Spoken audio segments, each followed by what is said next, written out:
రెడ్డిగా కాంగ్రెస్ ప్రభుత్వం BC reservation పెడుతూ అనేక రకాల రాజకీయ ప్రకటనలు చేస్తుందని మాజీ ఎమ్మెల్యే ఎన్వీఎస్ఎస్ ప్రభాకర్ అన్నారు. బీసీల జీవితాలతో కాంగ్రెస్ చెలగటమాడుతుందని ఫైర్ అయ్యారు.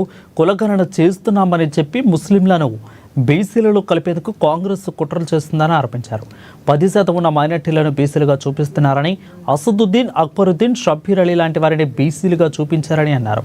రాష్ట్రంలో గెలవాలి, అధికారంలో రావాలి అని బీసీలను పీసీసీ అధ్యక్షులు ఇచ్చి కపట ప్రేమ చూపిస్తున్నారని ఎన్వీఎస్ఎస్ ప్రభాకర్ విమర్శించారు.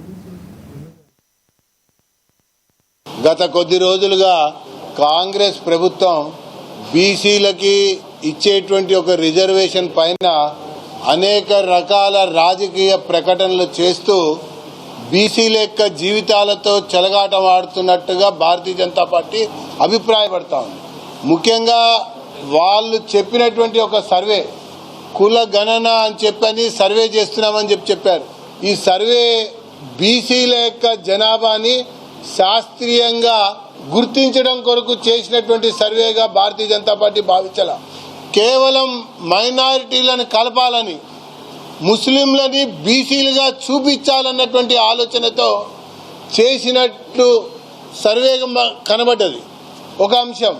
రెండో అంశం, బీసీల యొక్క సర్వే కొన్ని అంశాలు బయటకు వచ్చిన తర్వాత 10% ఉన్నటువంటి మైనారిటీలని, 12% ఉన్నటువంటి మైనారిటీలని, దాంట్లో 10% మైనారిటీలని బీసీలుగా చూపించారు.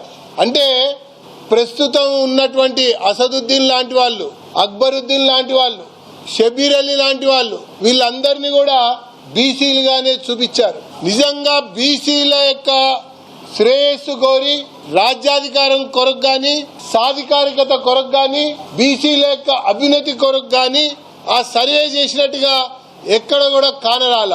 ముఖ్యమైనటువంటి అంశం, ఒకవేళ నిజంగానే శాస్త్రీయమైనటువంటి సర్వే అయినట్టయితే కులాల యొక్క వివరాల్ని ఏనాడో బహిరంగపరిచేవారు.